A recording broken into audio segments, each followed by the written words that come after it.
Selon la légende, les premières églises chrétiennes étaient souterraines.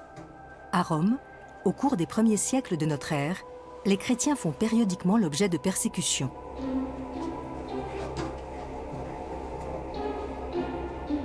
Pour contourner l'interdiction d'enterrer les morts dans l'enceinte de la ville, ils creusent des catacombes et ils se rassemblent ici, aux côtés de leurs défunts. Au IVe siècle, le pape Damaze fait aménager cette crypte pour le culte des martyrs.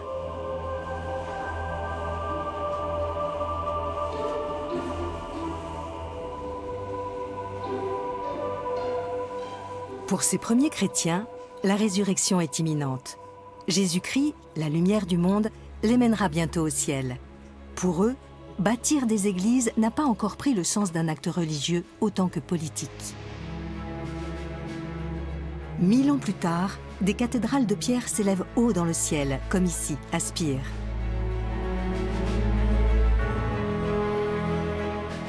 Au Moyen-Âge, la foi chrétienne est un élément majeur du quotidien. L'Église s'organise et se hiérarchise, et les rivalités nées de ces luttes de pouvoir vont se matérialiser dans la pierre. Nous sommes à l'aube du temps des cathédrales.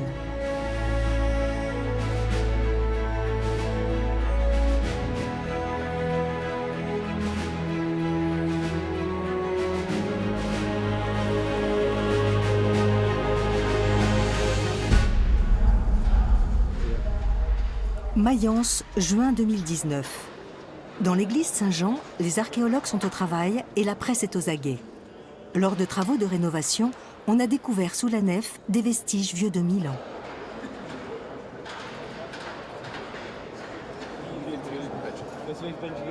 Guido Facani, le directeur des fouilles, et les représentants des cultes catholiques et protestants sont sur des charbons ardents. On va procéder à l'ouverture d'un sarcophage en pierre de 2 tonnes. Il se trouve au cœur de l'édifice, juste devant l'autel. Tout semble indiquer qu'il abrite une grande figure ecclésiastique de l'époque, peut-être l'archevêque de Mayence, Ercanbald, ou Archambault en français. Une chose est sûre, le sarcophage est resté scellé depuis 1000 ans. Peu à peu, le couvercle de 700 kg s'élève dans les airs. S'il s'agit bien de la dépouille d'Ercanbald, ce serait la preuve que la première cathédrale de Mayence se trouvait à cet endroit précis.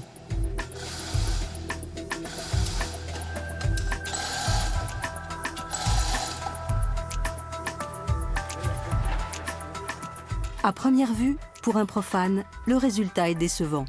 Mais pour les spécialistes, ces vestiges sont une mine d'informations sur l'époque romane.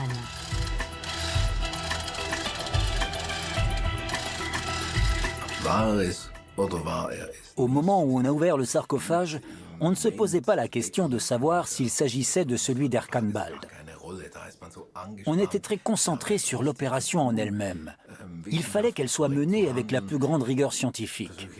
Et ça ne laissait pas de place au sentimentalisme, entre guillemets. Mais avec le recul, on se rend compte de ce qu'on a mis au jour. On comprend l'importance de cette découverte et la quantité de renseignements qu'elle nous donne sur le monde de cette époque.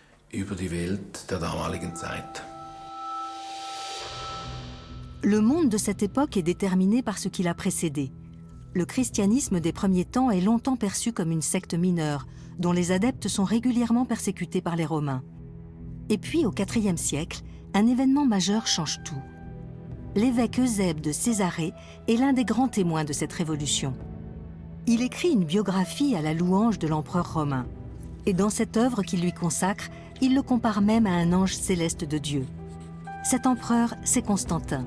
Et il vient de promulguer un édit accordant à chacun la liberté de culte. Pour les chrétiens, il est désormais un messager de Dieu et il devient de fait le protecteur de l'Église. À partir de cet instant, la montée en puissance de la religion chrétienne va s'inscrire dans la pierre. Le Panthéon de Rome, avec sa coupole, est l'un des édifices majeurs de l'architecture païenne. Il compte parmi les modèles architecturaux servant pour la construction de bâtiments conçus spécifiquement pour célébrer le culte chrétien et accueillir la foule des fidèles. Le ton est donné à Constantinople, la capitale de l'Empire romain d'Orient. Au VIe siècle, Sainte-Sophie est le plus grand monument de la chrétienté. 10 000 ouvriers œuvrent à la construction de cette basilique à la gloire de Dieu, symbole de la puissance impériale. L'architecture chrétienne devient un enjeu hautement politique.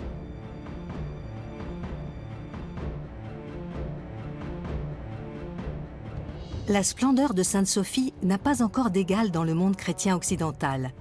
Mais la seconde dynastie franque poursuit son extension territoriale et au début du IXe siècle, Charlemagne peut considérer son immense royaume comme le digne successeur de l'Empire romain.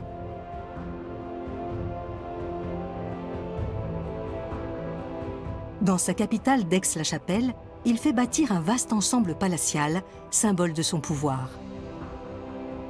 Il imite lui aussi les formes classiques de la Rome antique. L'ensemble abrite une vaste chapelle dont l'octogone est coiffé d'une magistrale coupole.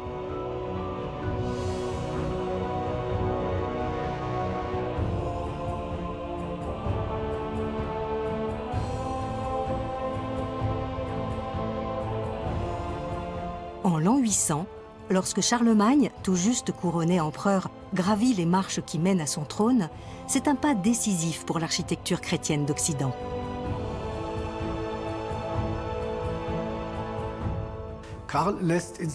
Charlemagne tolère la pluralité dans son empire. Il permet à chacun de ses peuples de conserver leurs lois, leur langue et leurs coutumes. Mais ce qui unit l'Empire franc, c'est le culte, la pratique de la foi, la soumission aux volontés de Dieu. Et ce culte ne peut être qu'unique, il ne peut pas être pluriel. Les hommes peuvent vivre chacun à leur manière, mais ils doivent tous être unis dans une même foi. Il faut à présent imposer l'unité de la foi dans l'Empire, et les évêques vont être mis à contribution.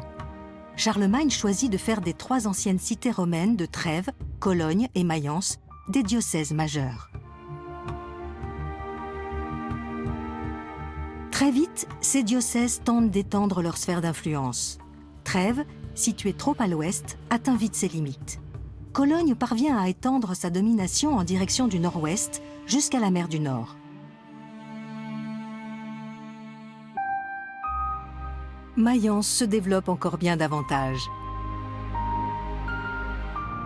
L'influence de l'évêque de Mayence s'étend bientôt de Verden, au nord, jusqu'à Coire, au sud, mais aussi très loin, vers l'est. L'église Saint-Étienne de Mayence abrite la dépouille d'un homme qui a fait de ce diocèse l'un des plus importants de l'Empire. Elle a été bâtie au point le plus élevé de la ville. À l'époque, vers l'an 1000, c'est une église de bois. Ce n'est que bien plus tard qu'elle sera reconstruite dans le style gothique, qu'elle conserve encore aujourd'hui.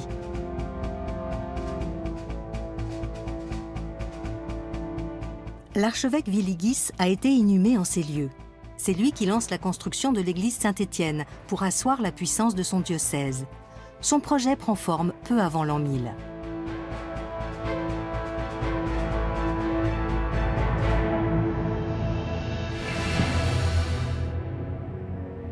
En lieu et place de l'église de bois, il veut ériger une cathédrale de pierre, bien plus grande que la basilique monastique de l'île de Reichenau, sur le lac de Constance. Un édifice de prestige, doté d'un plafond de bois entièrement peint. Et partout sur les murs, des représentations d'épisodes bibliques.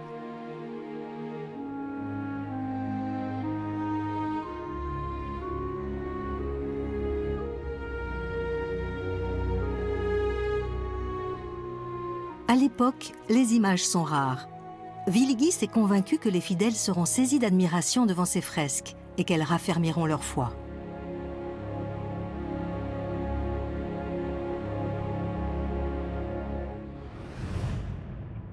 Cette cathédrale doit proclamer la primauté de son diocèse. Willigis veut pouvoir y couronner des rois.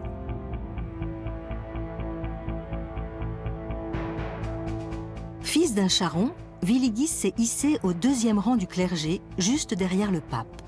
Son emblème, la roue, figure encore sur les armoiries de la ville de Mayence.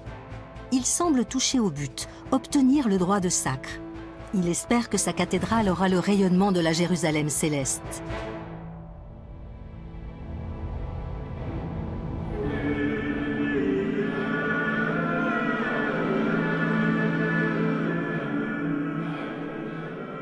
En l'an 1009, le plus grand édifice ecclésiastique du Saint-Empire romain germanique est achevé. Mais le jour même de sa consécration, il est ravagé par les flammes. Willigis veut être le premier des évêques et archevêques de Francie orientale. Et pour asseoir ses prétentions, il veut édifier une cathédrale à la mesure de son ambition. L'architecture en pierre est une façon de matérialiser le rang d'un archevêque. Il veut le mettre en scène. L'incendie de l'édifice avant sa consécration est donc pour lui une tragédie personnelle qui fixe en même temps la mission des archevêques à venir. Car on ne peut concevoir une ville épiscopale sans cathédrale.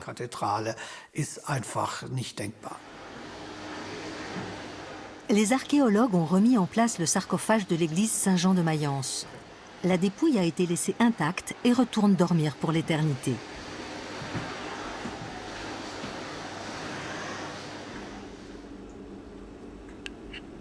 On a simplement prélevé des échantillons microscopiques pour établir l'identité du défunt.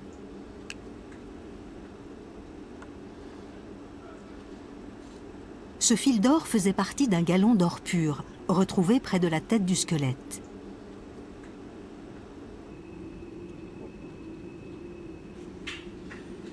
Matthias Heinzel est restaurateur d'art et spécialiste des alliages métalliques.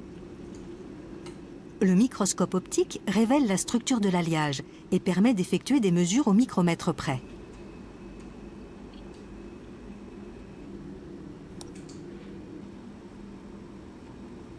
En le comparant à d'autres trouvailles, on peut établir que le galon ornait un habit liturgique, une chasuble. Ce vêtement prestigieux était réservé à un ecclésiastique, probablement un évêque.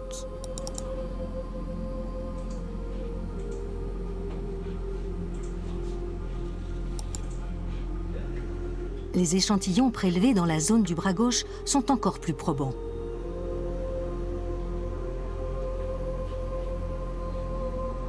Ils sont issus d'un fragment textile auquel adhéraient encore 2 petits bouts de galon de soie plus sombres.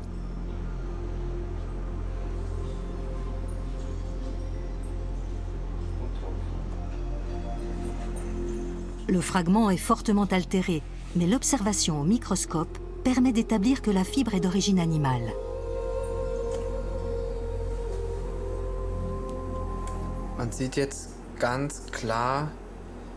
On voit très clairement la structure en écaille de la couche épidermique.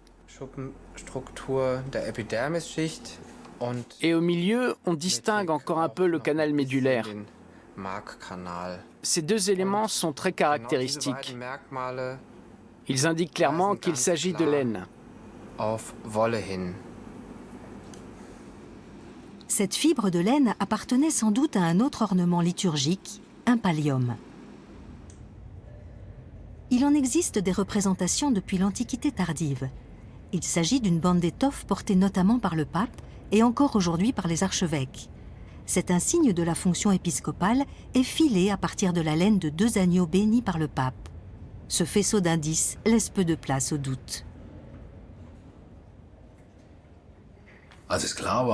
Quand on a eu l'assurance que les fragments textiles étaient de la laine et qu'il y avait aussi des galons de soie, on ne pouvait plus douter. Il s'agissait bien d'un pallium, et l'homme qui le portait était un archevêque. Ensuite, la datation au carbone 14 d'autres résidus textiles nous a permis d'avancer avec certitude qu'il s'agissait d'Erkanbald, l'archevêque qui a vécu il y a 1000 ans et qui a lancé la construction ou la reconstruction de la cathédrale de Mayence.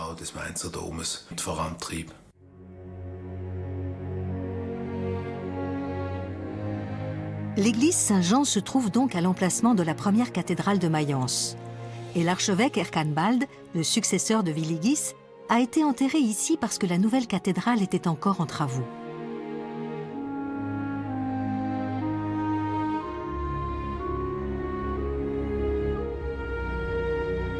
Peut-être par respect pour la vénérable église, on a choisi à l'époque de la conserver pour bâtir la cathédrale juste à côté.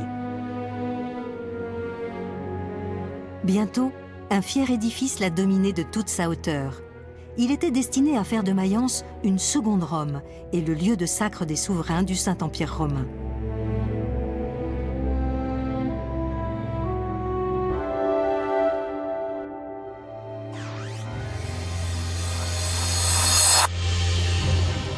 On sait peu de choses des bâtisseurs. Les tailleurs de pierre de l'époque romane sont restés anonymes. Aucune trace écrite ne parle d'eux.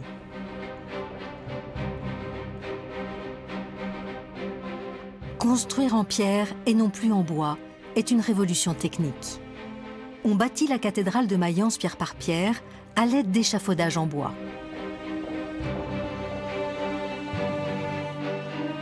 Les engins de levage existent, mais pas la grue moderne qui sera inventée quelques siècles plus tard. Tout repose donc en bonne part sur la force musculaire. Il n'existe pas non plus de plan de construction. Le matériau employé est le grès, une pierre relativement facile à tailler. La construction d'une cathédrale relève en grande partie de l'expérimentation.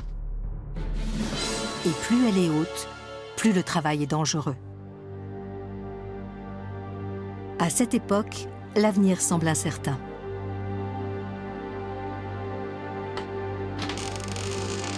Car un nouveau millénaire vient de s'ouvrir. En chiffres romains, la date s'écrira désormais avec un M pour millet. L'usage du calendrier est peu répandu dans la population. La célèbre Grande Peur de l'an 1000 a sans doute été exagérée au cours des âges. Mais les monastères se font l'écho de craintes liées à la lecture des évangiles et de la parole prophétique de Saint Jean.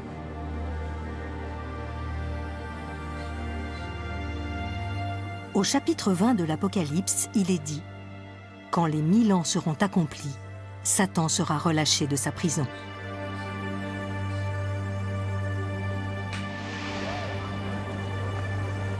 En cette période charnière, la mort et le diable sont de sortie et la résurrection du Christ se fait attendre.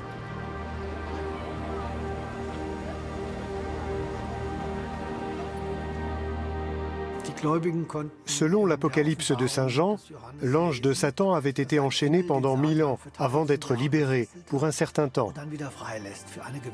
Cette prophétie faisait peur. Mais le passage au deuxième millénaire correspond en Europe à un formidable renouveau. Pour citer une chronique médiévale, c'était comme si le monde entier se libérait, rejetant le poids du passé et se revêtait d'un blanc manteau d'église. Il y a un véritable essor de la construction. Dans le même temps, on observe toute une série d'innovations sociales et techniques qui vont permettre à la population de croître. Il y a par exemple la généralisation de l'assolement triennal, qui permet de nourrir beaucoup plus de gens. On voit des innovations dans le domaine de l'agriculture, mais aussi l'introduction en Europe du métier à tisser, qui est utilisé de longue date en Asie. Il y a également les moulins à eau. Ils vont fournir une puissance énergétique qui va marquer le paysage européen pendant plusieurs siècles. L'avènement de l'an 1000 est sans doute passé relativement inaperçu. Mais les innovations techniques et la foi en l'avenir rappellent celles du passage à l'an 2000. Et de même que notre millénaire a connu une formidable accélération avec l'ère du numérique, de même l'ère mécanique ouvre avec force une nouvelle époque. Les sociétés européennes sont en pleine mutation. Les villes se développent rapidement. De nouvelles marchandises font leur apparition. Sur les tables de l'élite, le verre remplace parfois les gobelets de bois. La monnaie gagne du terrain dans les transactions face au troc. De nouveaux ordres monastiques structurent la vie cléricale en imposant des règles strictes. Certains commerces sont particulièrement florissants, comme celui des reliques et des objets sacrés.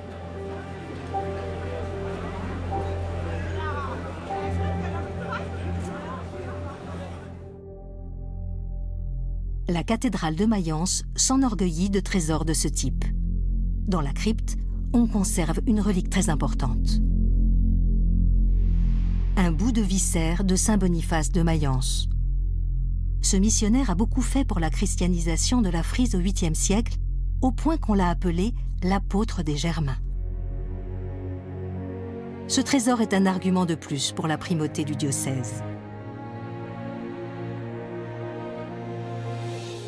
Les cathédrales sont bien souvent des monuments hétéroclites.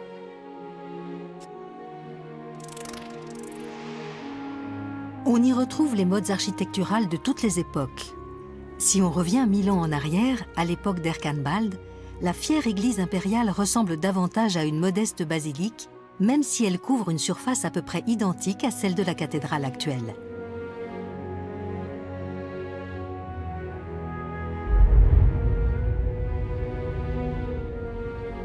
Les tours de la façade est existaient déjà.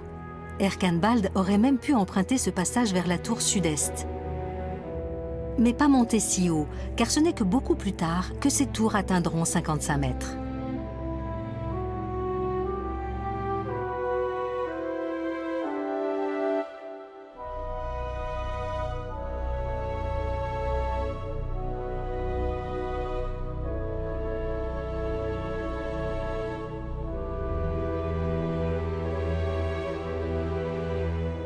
Malgré les restaurations et ajouts successifs, l'intérieur de la cathédrale reste imprégné de l'esprit de l'art roman. On y retrouve la pénombre solennelle et cet aspect massif qui paraît ancrer solidement l'édifice dans la terre. Ce vaste espace devait considérablement impressionner les hommes du Moyen-Âge, habitués aux modestes maisons de bois et de terre. La cathédrale de Viligis est également un défi lancé. Elle proclame la supériorité de l'archevêque sur son rival de Cologne, mais aussi et surtout sur le pouvoir politique. Ce monument épiscopal lui rappelle que les représentants de Dieu doivent avoir la préséance sur les rois.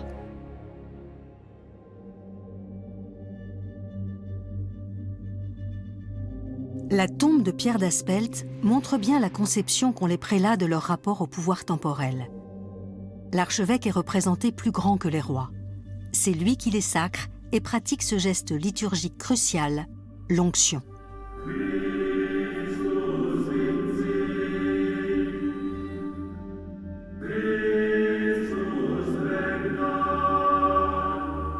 L'onction figure déjà dans l'Ancien Testament.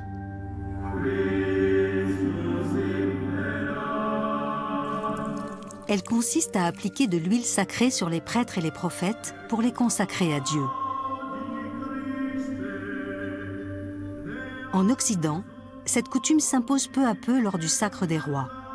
Elle légitime la transmission du pouvoir politique.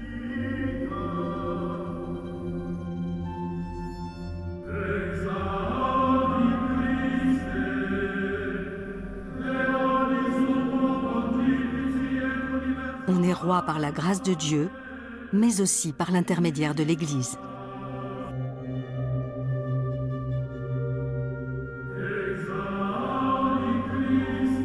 Ce rite instaure implicitement la subordination du monarque au pouvoir spirituel.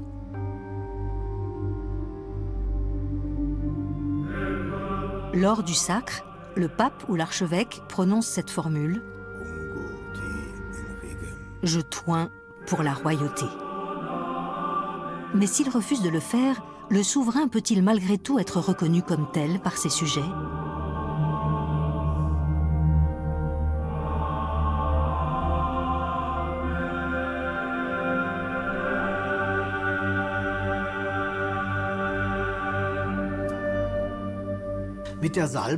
Par l'onction, par l'application de l'huile sainte, le roi devient loin de Dieu, le Christus Domini, et il acquiert ainsi une position dominante, dans le vrai sens du terme.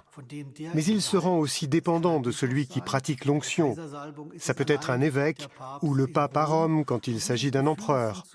Et cela va fonctionner jusqu'à ce qu'il y ait un conflit entre les pouvoirs temporels et spirituels. Ce conflit est déjà latent en ce premier siècle du nouveau millénaire. À 80 km en amont du Rhin, à Worms, le nouvel évêque dispute le pouvoir politique à la dynastie franconienne ou salienne.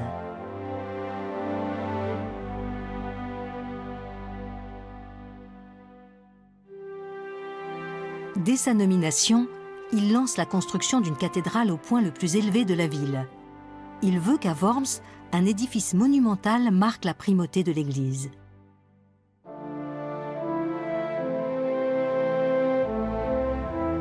Cet évêque a l'âme d'un bâtisseur. Il va faire construire un grand nombre d'édifices à l'ombre de la cathédrale. Son nom, Burkhard de Worms. Ce contemporain de Willigis est aussi son confident et il est tout aussi déterminé à préparer le terrain pour le pouvoir ecclésiastique. Burkhard de Worms est aussi habile qu'ambitieux. Willigis l'a fait maître de la ville et il compte bien faire valoir son droit.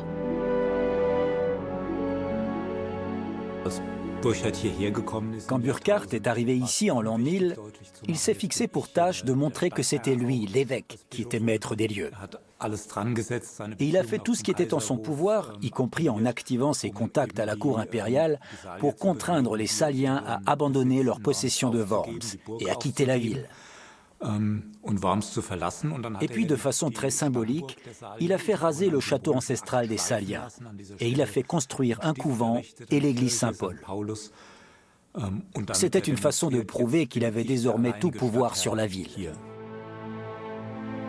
Il ne reste que peu de pierres de l'église de Burckhardt. Mais la cathédrale a conservé les contours de l'édifice du XIe siècle.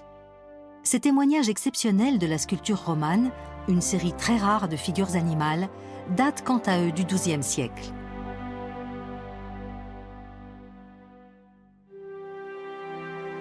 Car cette cathédrale, construite rapidement et inaugurée en 1018, n'a tenu que 2 ans avant de s'effondrer. Lorsque le nouvel édifice est achevé, 160 ans plus tard, avec cette colonnade de style roman tardif, l'idéal de suprématie ecclésiastique est déjà menacé. Une nouvelle ère s'annonce, et il semble que les bâtisseurs pressentent déjà le gothique, avec sa variété de formes et de couleurs. La population préfère désormais s'en remettre au roi plutôt qu'à l'évêque.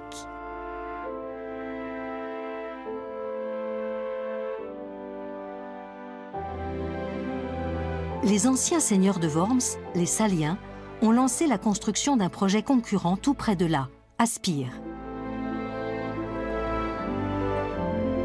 Selon la légende, l'image de Saint Christophe, le porte-Christ, protégeait de la mort subite quiconque la regardait. Dans la cathédrale de Worms, elle a perdu de sa beauté. Les Saliens avaient donc été chassés de leur siège ancestral de Worms et ils ont très vite cherché une autre église épiscopale. Ce sera Notre-Dame de l'Assomption à Spire. À Spire, la dynastie salienne fait bâtir une cathédrale impériale, le plus imposant de tous les édifices de ce genre bâtis sur le Rhin.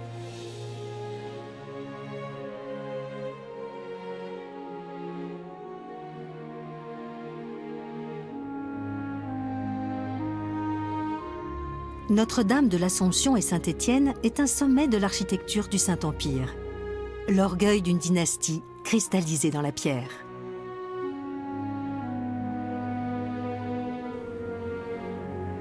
Avant l'arrivée des Saliens, Spire était un bourg de province. Très vite, une véritable métropole s'étend au pied de la cathédrale. Car l'histoire emprunte souvent des voies détournées.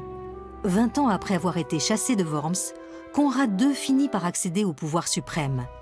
Il est couronné souverain du Saint-Empire romain germanique. L'élection de Conrad II le Salique en 1024 était assez inattendue. Elle a été rendue possible par le fait que le dernier souverain, Ludolfide, Henri II, était mort sans héritier. Mais Conrad II était malgré tout un descendant d'Othon le Grand. Et cette tradition de la lignée féminine était très importante pour les Saliens. Il faisait partie d'une longue lignée impériale. À sa mort, en 1039, Conrad II est inhumé avec cette couronne. L'inscription qualifie le souverain de semeur de paix et bienfaiteur de la ville. Son règne est considéré comme l'apogée de la domination impériale au Moyen-Âge. Le conflit entre l'empereur et le pape commence alors à peine à couver.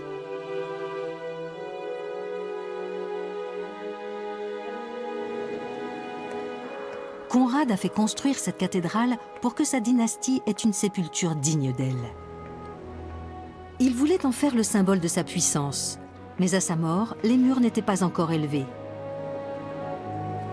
Hedwige Drabik est l'architecte actuel de ce site classé au patrimoine mondial de l'UNESCO.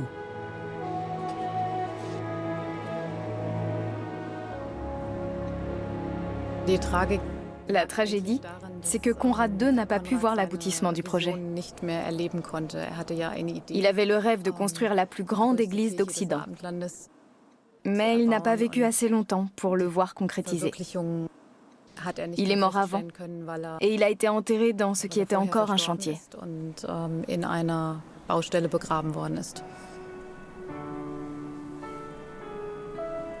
Cette fois, c'est donc un souverain temporel qui est à l'origine d'un projet de cathédrale. Et il a l'ambition de rivaliser avec Mayence et Worms.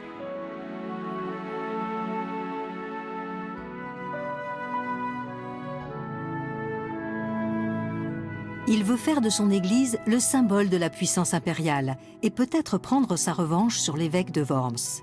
Mais à sa mort, seules les fondations sont achevées.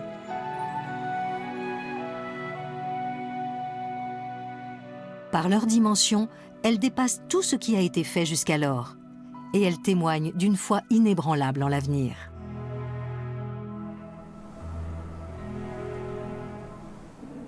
On pourrait dire que Conrad II portait en lui cette vision. Et il a eu le cran, la foi et l'espoir de voir ce projet se concrétiser, de le mener à bien et de belle façon. Il avait aussi la conviction qu'après lui, d'autres reprendraient le flambeau et feraient de cette vision une réalité.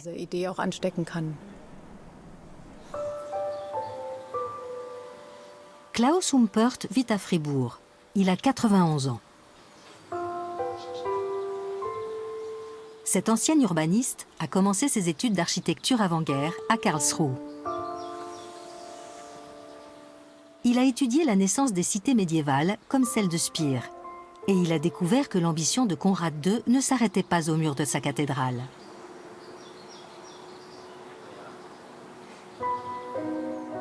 Conrad ne voulait pas se contenter d'une cathédrale. Il voulait bâtir toute une ville. Selon la thèse de Klaus Humpert, Speer ne devait pas simplement se développer autour de la cathédrale. L'édifice était au cœur d'un vaste projet urbanistique. La cathédrale est ici. Et devant, on a conçu une avenue de 750 mètres de long, la Markstrasse, avec une largeur de 50 mètres. Et au bout de cette avenue, il y avait une porte de la ville. Cette artère très imposante devait certes abriter un marché, mais c'était l'idée de la Via Triumphalis latine, un grand axe qui part de la porte. La Via Triumphalis, la voie triomphale, était dans la Rome antique une vaste rue située au pied de la colline du Vatican. Conrad II se considérait comme le successeur des empereurs romains. Il est donc possible qu'il ait pris Rome comme modèle pour bâtir sa ville. Conrad voulait réaliser un exploit urbanistique et construire la plus grande église au nord des Alpes. Et si on en croit ce plan, il voulait aussi bâtir la plus grande ville au nord des Alpes. C'est une cité bien protégée de l'extérieur. Il y a ici un faubourg, un autre là, un troisième de ce côté et un quatrième ici. On a donc une ambition immense qui s'exprime dans une visée architecturale à l'échelle de toute une ville. Et ce qui est formidable dans cette cité, ce sont ces deux voies incurvées qui mènent toutes deux à la cathédrale. Donc l'idée directrice de cette ville est visible dans la structure des rues.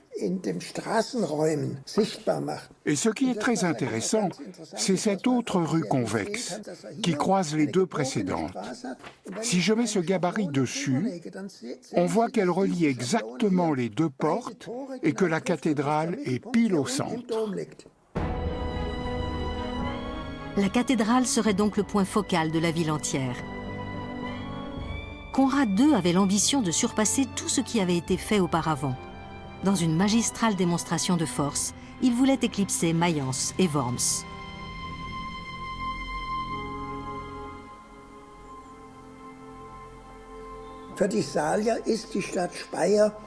Pour les Saliens, la ville de Speer est une façon d'enfoncer le clou et de dire « notre dynastie s'identifie à cette capitale ». Et ils le font, en y insistant très fortement.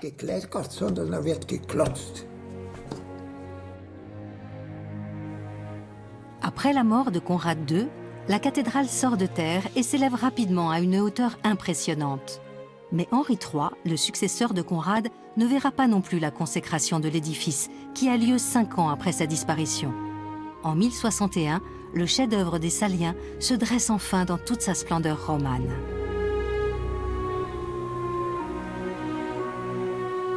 Mais cette splendeur n'est pas encore suffisante.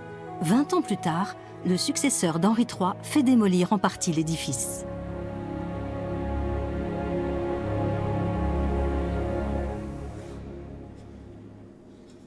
Il veut un monument encore plus vaste, encore plus digne de la grandeur des Saliens, encore plus ambitieux. Sous Henri IV, tout change. Il fait démolir de grandes parties de la cathédrale pour les rebâtir différemment. Le grand changement, on le voit ici. L'abside n'est plus de forme rectangulaire, elle fait un demi-cercle.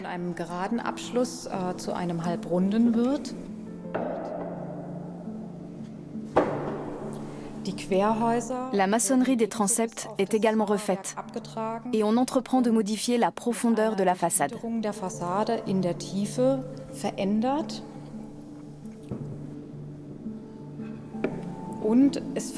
Les tours sont rehaussées. On a ici la taille originelle des tours au moment du roman primitif. Sous Henri IV, elles sont élevées jusqu'à cette hauteur.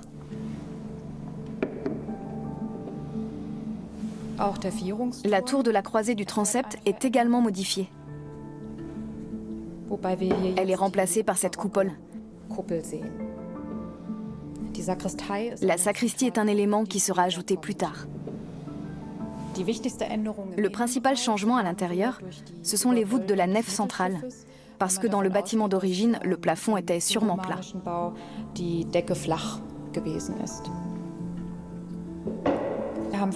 La nef mesure 14 mètres de large et culmine à 33 mètres au point le plus élevé du plafond voûté, ce qui fait une portée considérable. Ce qui saute aux yeux de l'extérieur, c'est l'insertion d'une galerie naine qui n'existait pas auparavant. Elle modifie l'aspect relativement plat des édifices romans, avec leurs fenêtres de faible saillie.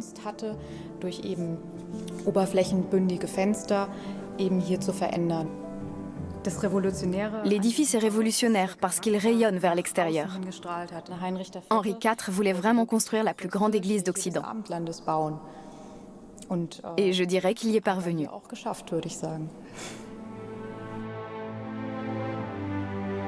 En 1106, ce chef-d'œuvre de l'architecture romane est terminé.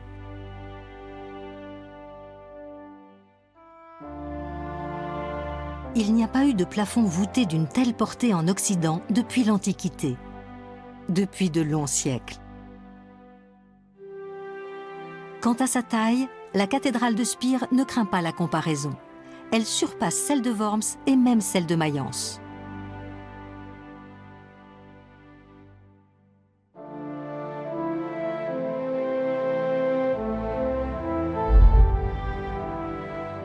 Et si la cathédrale de Willigis rappelle encore le premier âge roman avec ses sombres travées, celle d'Henri IV est beaucoup plus lumineuse.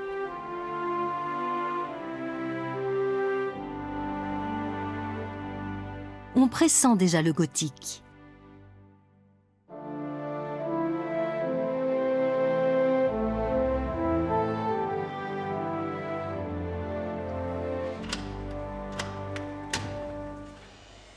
Le musée du Palatinat conserve la tête modelée d'Henri IV, reconstituée par un médecin légiste à partir du crâne du monarque. On peut lire dans ce visage la tragédie d'une vie pleine de revers et de conflits. Le pape l'a excommunié, ses fils se sont rebellés contre lui, et il est mort l'année de la consécration de sa cathédrale.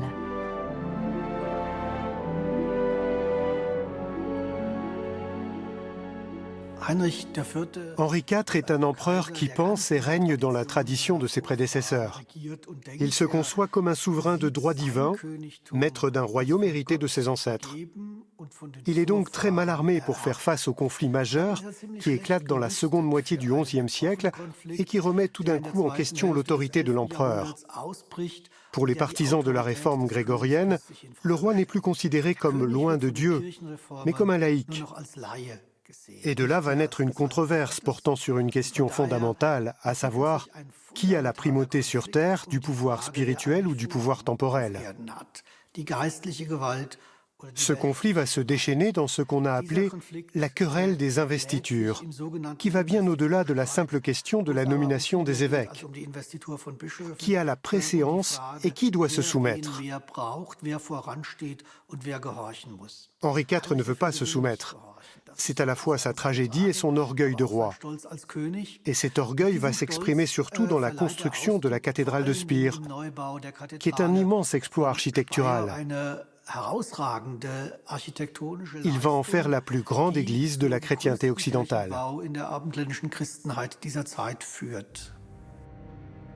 La cathédrale remplit la fonction pour laquelle elle a été conçue au départ.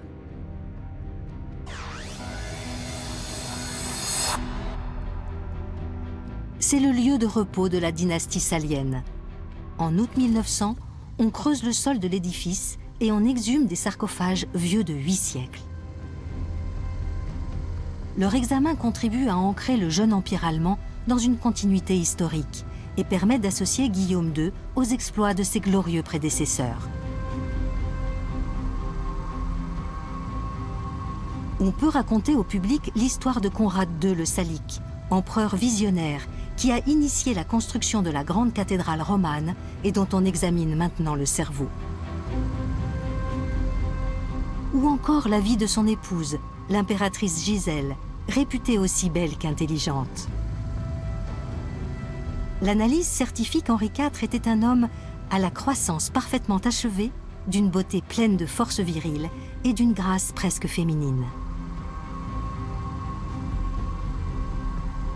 Il porte à l'annulaire droit un bijou extraordinaire, un anneau d'or rehaussé d'un saphir, la bague d'un évêque. C'est peut-être là son dernier défi, lui qui considérait l'empereur comme étant seul en droit de nommer les évêques.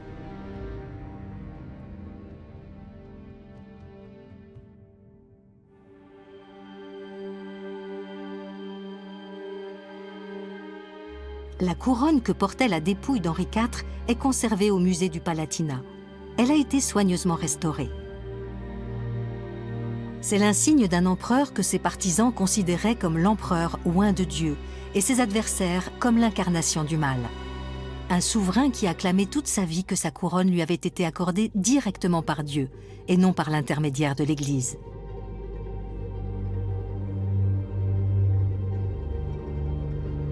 Sa cathédrale, consacrée à la Vierge Marie, incarnait dans la pierre la pérennité de la puissance salique, le mépris des prétentions papales et sans doute aussi une forme très personnelle de réconfort religieux.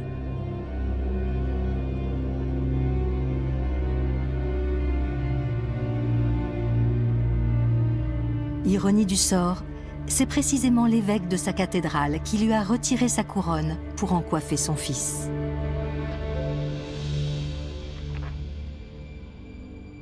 Les chroniques le montrent entouré des évêques et de ses 2 fils en parfaite concorde. Mais ce sont les fausses nouvelles du Moyen-Âge. Les 2 fils d'Henri IV se sont ligués contre lui. Et cette passation de pouvoir en apparence si paisible à son fils cadet a été en réalité d'une violence terrible.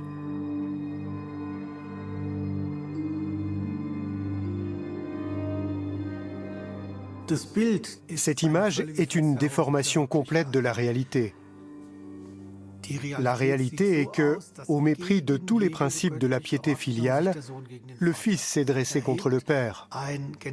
C'est un conflit de génération relativement rare dans l'histoire du Haut Moyen-Âge. Mais il a contraint tous les contemporains à choisir leur camp, dans ce conflit entre le père et le fils, entre l'Ancien et le Nouvel Ordre. Dans ce type de conflit, le vainqueur est toujours le fils. Et Henri V a tenté de réinventer et de sauver la monarchie salique. Sa tragédie est qu'il a fini par suivre les traces de son père. C'est ce qui a marqué le déclin progressif et la fin de l'ère salienne au sein de l'Empire.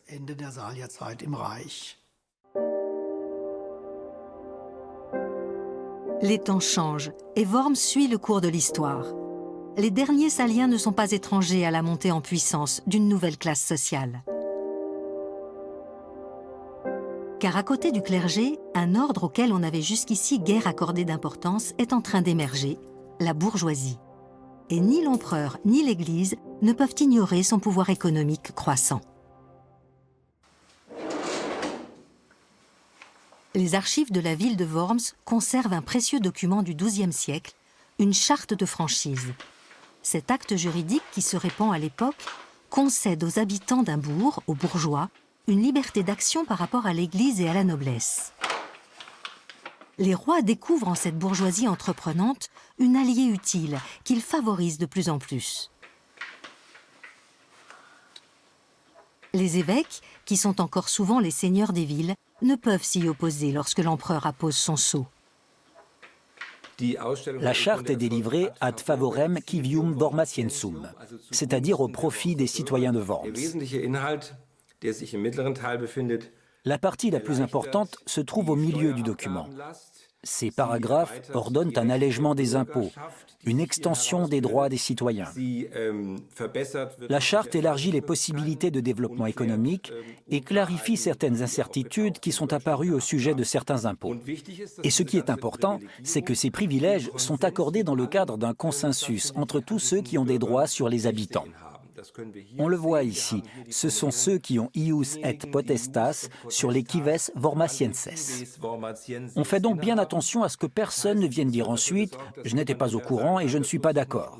Le premier concerné, c'est bien sûr l'évêque, qui est maître de la ville. Il apparaît ici comme défenseur de ces privilèges. Il y a également différents représentants des pouvoirs spirituels et temporels qui ont leur mot à dire sur les droits des habitants. Les cathédrales romanes deviennent peu à peu des églises pour les bourgeois, et elles se parent de nouveaux habits qui annoncent le gothique et les temps à venir. La cathédrale de Worms possède ainsi une petite particularité, une amusante statue profane qui mène directement au XXe siècle.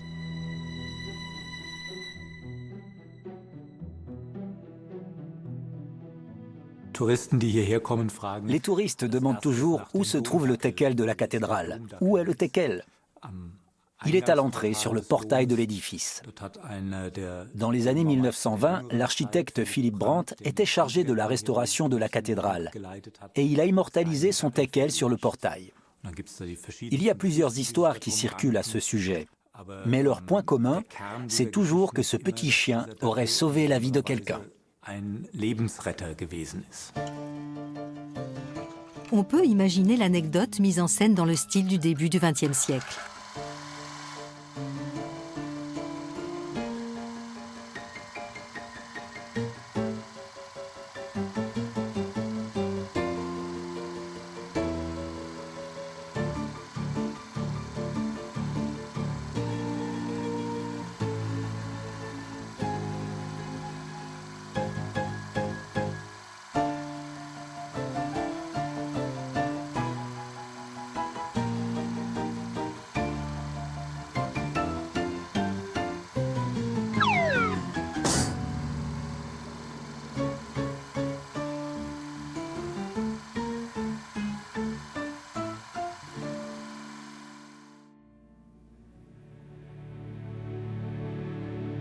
La cathédrale de Worms a d'autres histoires liées aux animaux.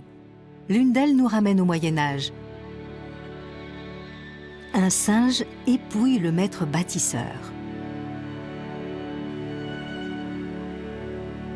Cette scène a plus de 1000 ans. Et c'est la seule représentation d'un maître roman qui nous soit parvenue. On parle abondamment des empereurs et des archevêques, des conflits entre puissants.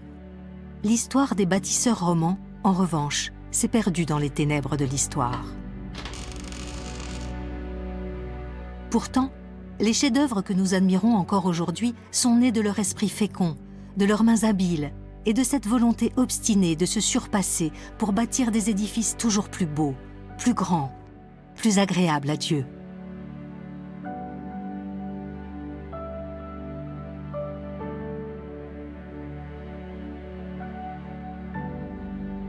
L'esprit d'émulation a donné naissance à une profusion de formes, à une pléiade d'expériences pour tirer sans cesse de la pierre quelque chose de nouveau.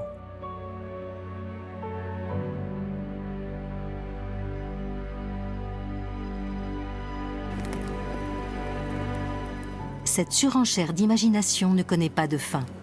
Car l'homme est ainsi fait. Il se lasse vite de ce qu'il a et recherche sans cesse la nouveauté.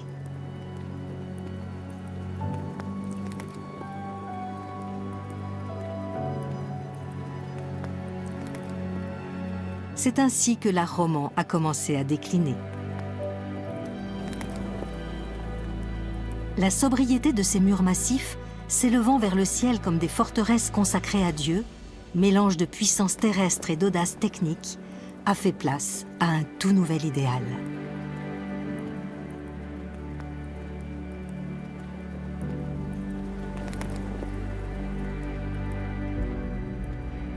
La lumière du gothique.